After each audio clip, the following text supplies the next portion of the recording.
Affirmative থেকে negative করার কিছু শর্টকাট নিয়ম। অ্যাফার্মেটিভ সেন্টেন্সে যদি এভরি থাকে, নেগেটিভ সেন্টেন্সে কি হবে?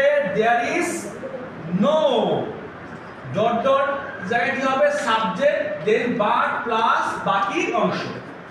বোথ ডট ডট এন্ড যদি অ্যাফার্মেটিভে থাকে তাহলে নেগেটিভে কি হবে? নট অনলি, আর এন্ড এর পরিবর্তে কি হবে? But also.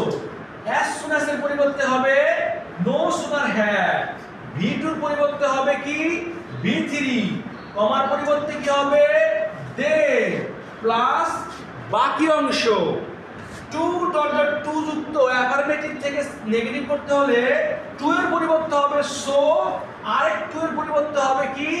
দ্যাট প্লাস প্রথম সেন্টেন্সের সাবজেক্ট টেন্স অনুসারে ক্যান নট বা কুড নট প্লাস বাকি অংশ।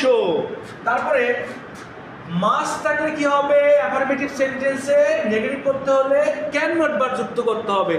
ধন্যবাদ সবাইকে।